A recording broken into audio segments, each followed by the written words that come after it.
welcome back to Anything is Possible.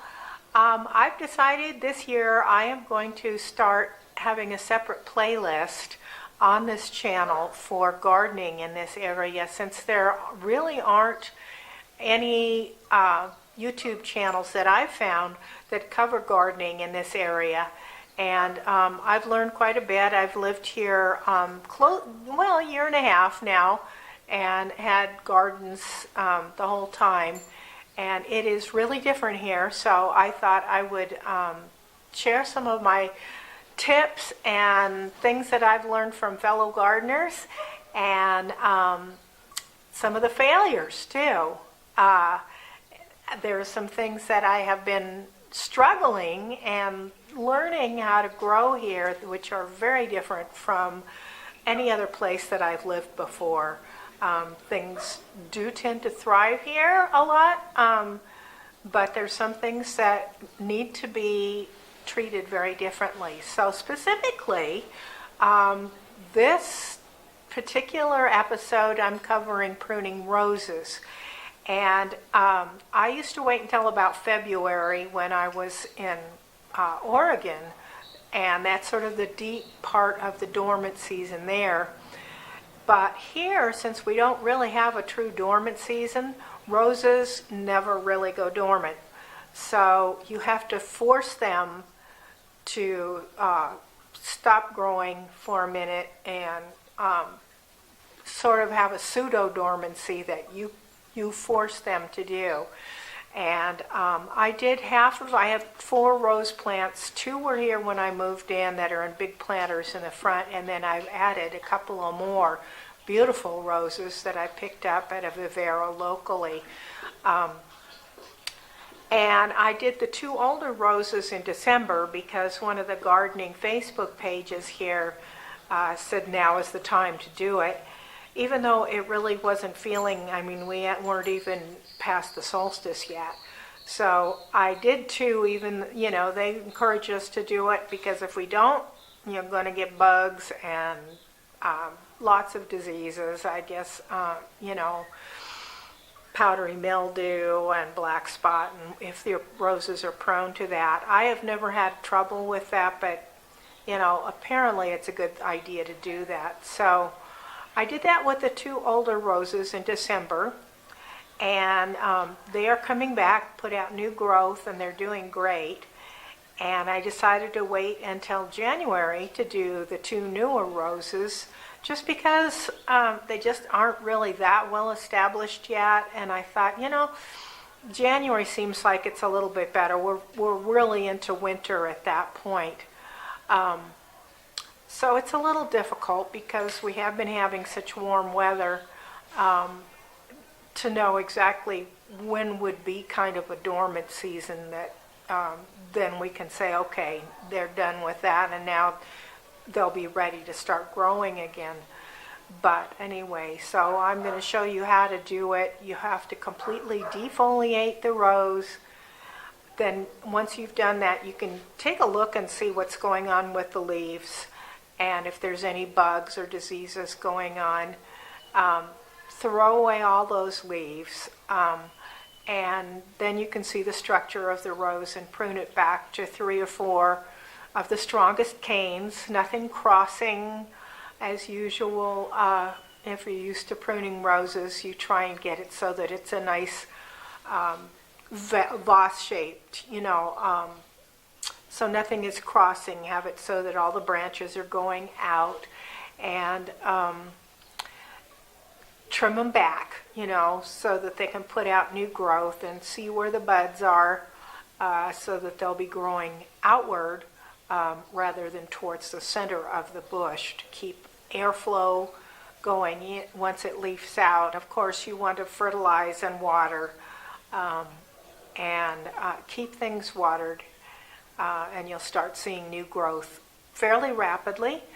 And I had to cut off a couple of buds here, which is heartbreaking because you feel like the rose is still feeling good and wanting to bloom, but you really have to do this to keep them healthy and keep the bugs and other disease infestations down to a minimum and allow it to grow back and nice lush new growth.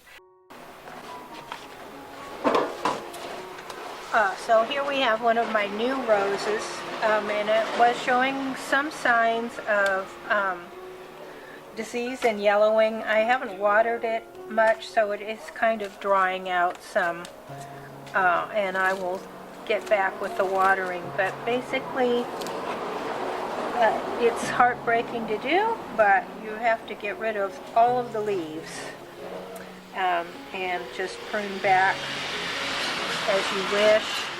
This beautiful, beautiful flower I will take in and put it in a vase. But you can see there is, looks like white flies on here. So there is disease. I don't compost these leaves because they are likely to carry disease. And I will just put this in the trash.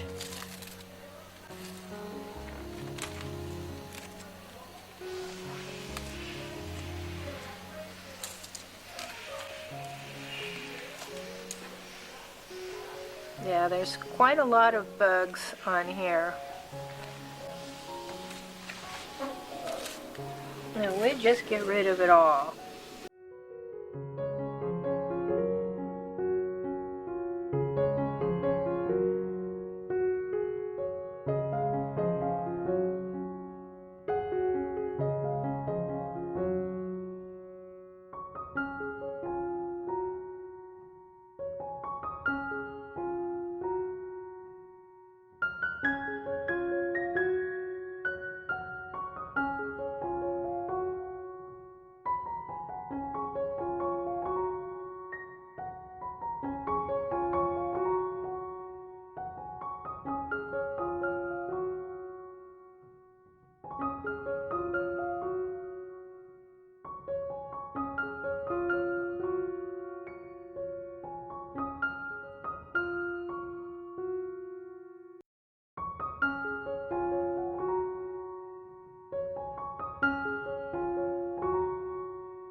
That's pretty good. There aren't a lot of crossing branches, but I did get rid of this little twiggy one here. Get rid of all the dead leaves and everything down here. And then next, I will fertilize with some granular time-release fertilizer.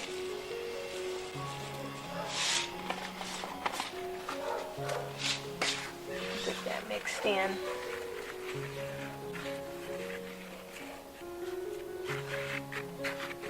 And give it a good watering.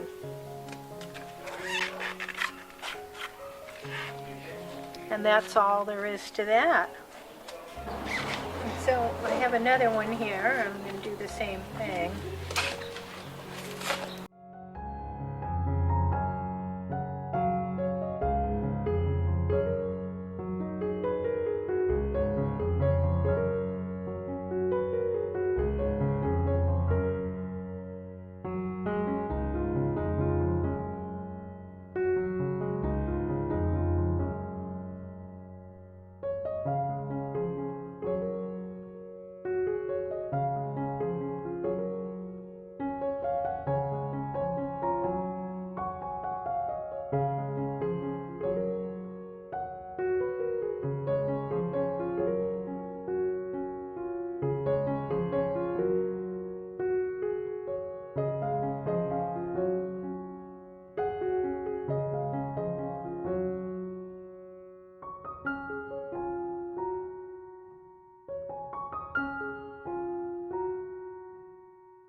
it's a good idea to get out and kind of deadhead, get some dead growth cleaned up, and get things ready for the growth period. Because what I found was pretty much when the winter solstice happens, things kind of start turning a corner.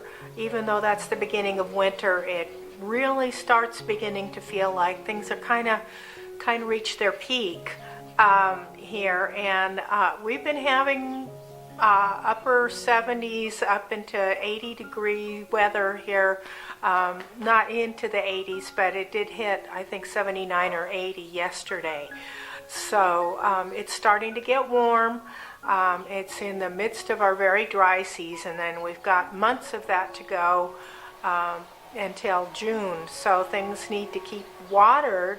But if you notice things are going dormant, don't water them. I wanted to do a quick video on pruning roses, because that's one thing that really needs to be done right now. At least in my garden, that's one thing. And I don't have, everything is in pots. I don't have any roses that aren't in pots. But it allows me to move them around when the sun moves, so they get to stay in the sun as much as possible when the sun is low this time of year. So, hope you enjoyed that.